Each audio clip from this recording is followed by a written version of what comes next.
Manjummel boys 2006 से पहले ये कुछ लड़कों का एक ऐसा ग्रुप था जो बस अपने आप में जीने के लिए जीते थे। लेकिन 2006 में इनके साथ कुछ ऐसी ट्रेजेडी हुई जिसके चलते उस वक्त के हर एक लोकल न्यूज़पेपर से लेकर पूरे देश को इन लड़कों के बारे में पता चल गया। और उसी इंसिडेंट के ऊपर इस साल एक बेहतरीन मूवी आई है with the same name Manjummel boys. మనుషులు అర్థం చేసుకునేందుకు ఇది మామూలు ప్రేమ కాదు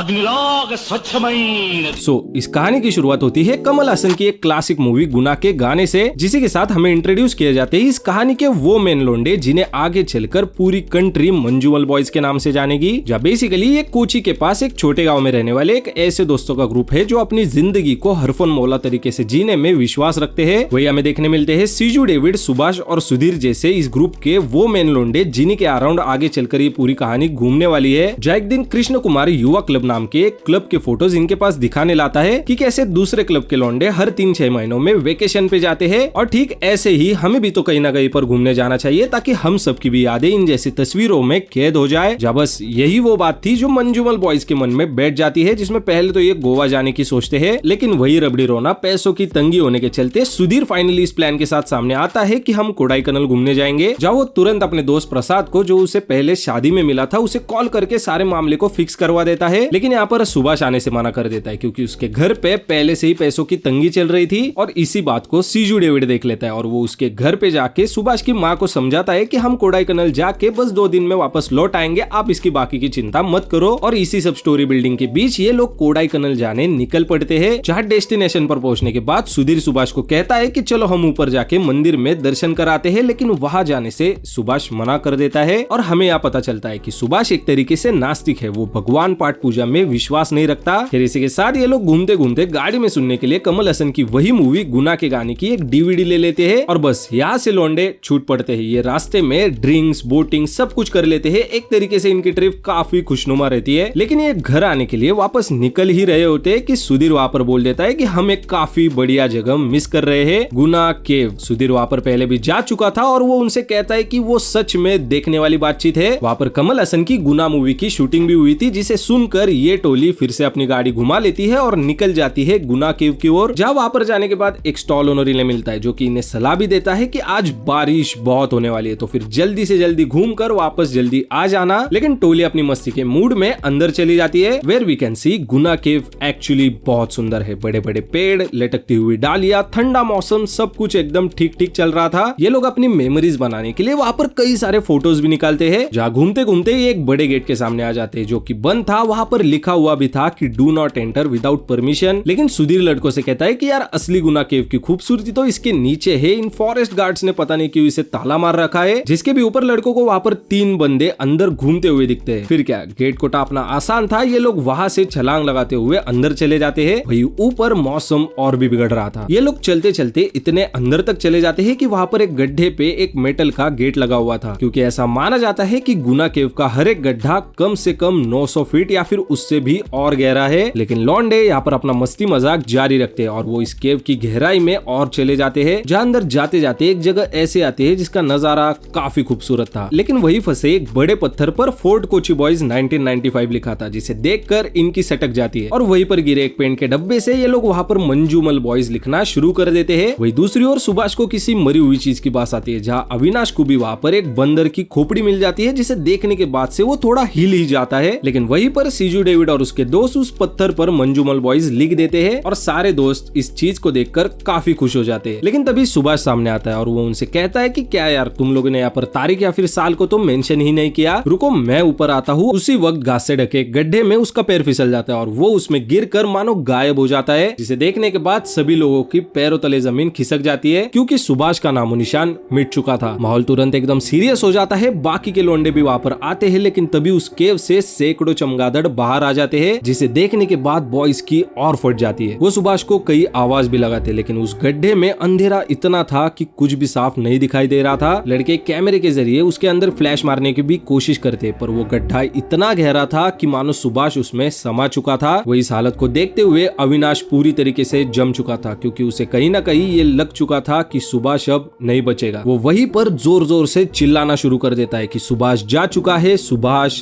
जा चुका है। जहाँ उसे शांत करते हुए सीजू वहां से उसे बाहर ले जाने लगता है। रास्ते में उन्हें उस लोकेशन का गेट कीपर भी मिल जाता है, लेकिन वो गेट कीपर जैसे उस गड्ढे को देखता है वो बोल देता है कि तुम लोग वहां से जल्दी हट जाओ, वहां पर खतरा है। जिसे सुनकर कुछ लौंडे भागने लगते हैं ताकि वो जल्द से जल्द मदद बुला पाए, क्योंकि उन्हें पता चल चुका था कि ये मामला बहुत सीरियस है। वही बाहर जाने के बाद उन्हें एक फोटोग्राफर मिलता है, जिसे वो कहता है कि उनका दोस्त एक बड़े गड्ढे में गिर चुका है और उन्हें मदद की जरूरत है। जिसे सुनकर और उनके हालत देखकर वो तो पहले उन्हें शांत करवाता है और उनसे कहता है कि तुम जल्दी से बाहर जाओ, फॉरेस्ट गार्ड अभी बाहर गया है, तुम जल्दी से जाकर उसे ले आओ। जहाँ बाहर आने के बाद उसी स्टॉल के ओनर को ये लोग सारी बात बताते हैं, जिसे सुनकर वो स्टॉल ओनर उन्हें तो पहले अपने गाँव लौटने की सलाह देता है कि तुम्हारे दोस्त का अब कुछ नहीं हो सकता, तुम लोग यहाँ से जल्दी चले जाओ। और इतना सुनकर लौंडे और घबरा जाते हैं और वो जल्दी से जल्दी वहाँ से पुलिस को बुलाने के लिए भाग जाते हैं। वही लाख समझाने के बावजूद जब ये लौंडे सुनने के लिए तैयार नहीं होते, तब वो स्टॉल ओनर कुछ नींबू अपने हाथ में लेकर उनके साथ अंदर जाने के लिए राजी हो जाता है। जहाँ वो नींबू अपने हाथ में इसीलिए लेता है ताकि उनके आसपास कोई भी भूत वगैरह ना आए। अब ये ऐसा क्यों करता है ये मैं आपको आगे बताता हूँ। फिर इसके बाद हम देख पाते हैं कि बॉयज घबराते हुए प्रसाद के पास आते हैं, जो कि प्रसाद पहले से ही गाड़ी में मौजूद था। वो उसे जल्द से जल्द गाड़ी निकालने के लिए बोल देते हैं। वही दूसरी ओर वो स्टॉल ओनर जैसे उस गड्ढे के पास आता है, वो देखते उन सब के हाथों में नींबुओं को दे देता है और ये कहता है कि तुम जितना सोच रहे हो तुम उससे भी बहुत बड़ी मुसीबत में पड़ चुके हो। और इतना उसके कहते ही मौसम और बिगड़ जाता है और वहां पर तेज बारिश शुरू हो जाती है। वही प्रसाद लड़कों के साथ पुलिस स्टेशन आ जाता है, जहाँ उन्हें लग रहा था कि पुलिस यहाँ पर उनकी मदद करेगी, लेकिन जैसे ही पुलिस को पता चलता है कि इनका दोस्त गुना केव में गिरा है, वो पहले तो इन्हीं के ऊपर शक करते हैं कि इन्होंने ही उसके साथ कुछ ना कुछ तो किया है, क्योंकि गुना केव में जाना रिस्ट्रिक्टेड है। जहाँ प्रसाद उन्हें समझाता है कि उनके साथ ये हादसा हुआ है, उन्हें उस जगह के बारे में कुछ भी नहीं पता था। तभी वो पुलिस उनसे कहता है कि तुम अपने दोस्त को भूल जाओ, क्योंकि उस जगह को डेविल्स किचन यानी कि शैतान की रसोई भी कहा जाता है। जिसके ऊपर कहा तो ये भी जाता है कि अगर उन केव्स की एक्चुअली में गहराई नापी जाए तो वो पूरे कोडाईकनाल जितने भी हो सकती है। वही कई साल पहले एक सेंट्रल मिनिस्टर का भतीजा इसमें गिरा था और उसे ढूंढने के लिए बहुत फोर्स लगाई गई थी। जब उस मिनिस्टर ने अपने भतीजे के क्रियाक्रम के लिए जो भी उसकी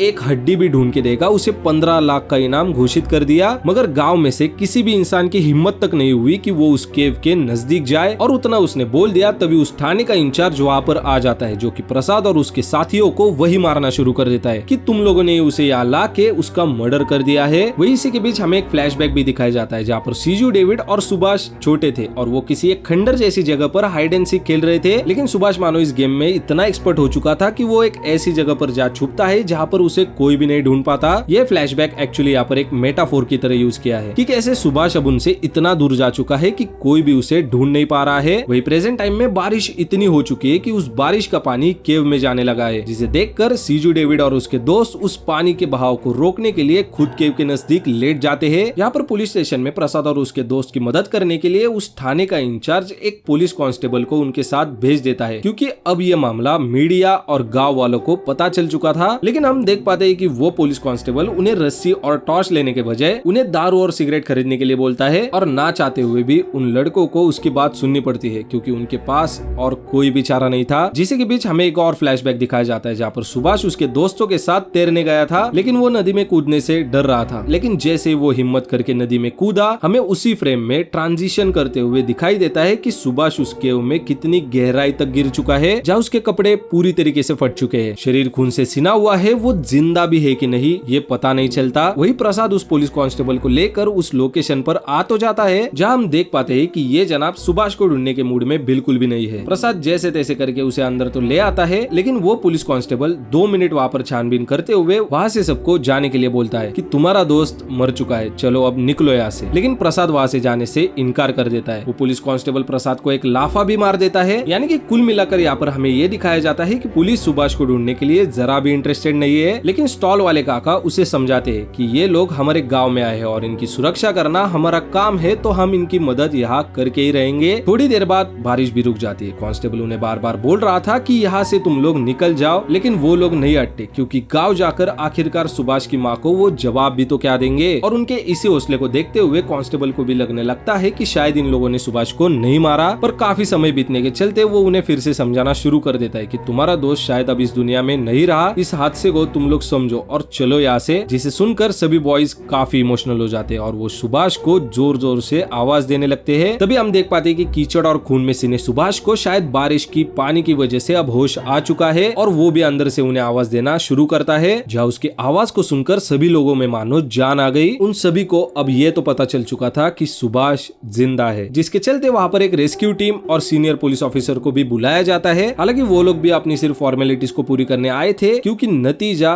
कुछ भी निकल नहीं रहा था, जिसके चलते बॉयज और उनमें अनबन भी हो जाती है, क्योंकि बॉयज के हिसाब से किसी को तो नीचे भेजना चाहिए तभी सुभाष का पता चलेगा। लेकिन जैसे उस काले अंधेरे गड्ढे में कोई भी अपनी नजरें घुमा रहा था, किसी की भी हिम्मत उसके अंदर जाने की हो ही नहीं रही थी। वही हमें एक और फ्लैशबैक से रूबरू किया जाता है, जिसमें पता चल रहा है कि जब भी बचपन से कोई भी मुसीबत बॉयज के ऊपर आई थी तो वो सीजू डेविड था जो उन्हें सबसे पहले उन मुसीबतों से बचा लेता था। और ठीक यहाँ पर भी वो रेस्क्यू टीम से रिक्वेस्ट करने लगता है कि सुभाष को बचाने के लिए वो नीचे जाएगा, लेकिन वहाँ उसे बहुत समझाया जाता है कि पहले से ही एक इंसान नीचे फंसा है, एक और की जिंदगी हम दाव पे नहीं लगा सकते। पर सीजू डेविड अपने फैसले पर डटा रहा, क्योंकि अगर वो नहीं तो नीचे जाने के लिए दूसरा सुधीर भी तैयार हो चुका था, जिसके चलते ना चाहते हुए भी रेस्क्यू टीम सीजू डेविड को नीचे भेजने की तैयारी में लग जाती है। वो उसे समझाती है कि जब सुभाष तुम्हें मिले तब उसे बाहर लाने के लिए कैसे रस्सी को उसके बॉडी के अराउंड फॉर्म करना है। लेकिन सीजू वहाँ पर इतना घबरा चुका था कि वो उनसे कहता है कि मैं पहले नीचे तो चला जाऊं, अंदर जाने के बाद मैं सोच लूंगा कि आगे क्या करना है। जिसके चलते सीजू को धीरे धीरे तो नीचे भेजा जाता है, लेकिन यहाँ हम देख सकते हैं कि ये गड्ढा सांप की तरह इतना आड़ा टेढ़ा था कि कुछ हद तक नीचे उतरने के बाद रेस्क्यू टीम को ना ही सीजू की आवाज क्लियर आ रही थी, ना ही सीजू को ऊपर वालों की। ऑल्दो वो जैसे तैसे करके मिसकम्युनिकेशन होने के बावजूद, जैसे कब रस्सी को नीचे लूज करना है, कब रस्सी को टाइट करना है, ये पता ना होने के बावजूद वो सुभाष की ओर आगे बढ़ता ही रहता है। पर वही हम देख सकते हैं कि इनकी ओर से लाई गई 120 फीट लंबी रस्सी खत्म हो चुकी है, लेकिन अभी तक सुभाष नहीं मिला। और उससे भी नीचे जाना सीजू डेविड की जिंदगी को खतरे में डाल सकता है, क्योंकि जैसे जैसे वो और भी नीचे उतरेगा ऑक्सीजन लेवल उतना ही घटेगा, जिसके चलते वो सीजू डेविड को वापस ऊपर खींचने की कोशिश करते हैं, पर वो नहीं मानता। वो कहता है कि तुम और रस्सी लेके आओ, मैं सुभाष को लिए बगैर यहाँ से ऊपर नहीं आऊंगा। मुझे सुभाष की दर्द भरी आवाज सुनाई दे रही है। तो फाइनली यहाँ पर पुलिस फिर से एक बार हार मान लेती है और वो और रस्सी ले आते हैं और सीजू डेविड को नीचे भेजने लगते हैं। तभी कुछ और नीचे जाने के बाद सुभाष को सीजू दिख जाता है, जिसकी हालत बहुत खराब थी। उसका शरीर पूरी तरीके से खून और कीचड़ से सिमटा हुआ था, बस हल्की हल्की सांसों के चलते वो जिंदा था। सीजू डेविड जैसे तैसे करके उसे अपने शरीर से बांध ही रहा था, तभी सुभाष उसका गला पकड़ लेता है और क्योंकि वो होश में नहीं था तो उसे ऐसा लगता है कि कोई ना कोई तो उसकी जान लेने आया है, जिसके चलते सीजू वहाँ पर कंट्रोल खो देता है और ऊपर इतना फोर्स आता है कि एक बंदा लिटरली नीचे गिरते गिरते बच जाता है। और इसी को देखते हुए बॉयज अपने दोस्तों की जान बचाने के लिए वहाँ पर अपनी रस्सी कुश्ती का जोर दिखाने लगते हैं, लेकिन थोड़ा ऊपर खींचने के बाद हम देख पाते हैं कि एक दरार में रस्सी फंस चुकी है, जिसे कोई भी निकाल नहीं पा रहा है। पर इवेंचुअली वहाँ पर अविनाश आ जाता है, जो पहले मोमेंट से बाहर बैठा था। वो बॉयज को गार्ड करता है कि रस्सी को थोड़ा लूज करो, जहाँ बॉयज भी उसकी बात सुनकर रस्सी से सीजू और सुभाष को ऊपर लाने में कामयाब हो जाती है। एंड या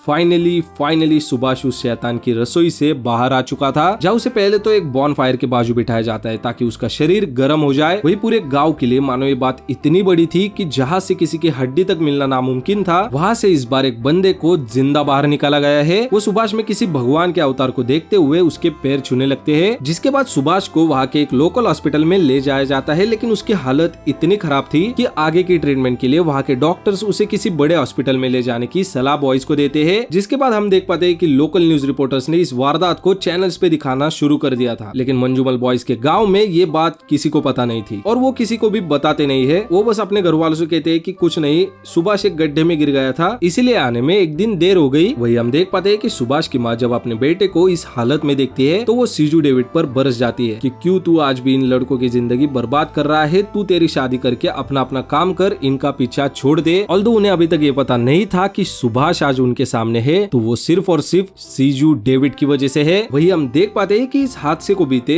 कुछ दिन हो चुके हैं, मगर अभी तक सुभाष इस ट्रॉमा से बाहर नहीं आया है। उसे आज भी सपनों में वही केव दिखाई देती है, जिसके चलते उसे साइकेट्रिस्ट की भी सलाह लेनी पड़ती है। वही दूसरी ओर सीजू डेविड की भी शादी तय हो चुकी है, लेकिन अभी तक सुभाष की माँ उससे नाराज है। लेकिन मामला तो उनके सामने तब आता है जब उनके ही गाँव का एक इंसान अखबार में उस कटिंग को पढ़ लेता है, जिसमें गुना केव के इस हादसे पर सारी बात लिखी गई थी। जिसके बाद बाद वो गांव के चर्च में सभी लोगों को ये बात समझाता है कि कैसे सीजू डेविड और उसके दोस्तों ने मिलकर सुभाष को बचाया है। और जब यही बात सुभाष की माँ देख लेती है तब वो सीजू के घर जाके उसे अपने गले लगा लेती है। वही अब उस गड्ढे को भी मेटल के गेट से ढक दिया गया है और यहाँ सुभाष की हालत भी ठीक होने लगती है। एंड फाइनली हमें क्लाइमैक्स में असली के रियल लाइफ मंजूमल बॉयज की तस्वीरें दिखाई जाती है, जहाँ उस हादसे के 2 साल बाद सीजू डेविड को जीवन रक्षक पदक से नवाजा गया और तब से आज तक ये ग्रुप साथ ही है।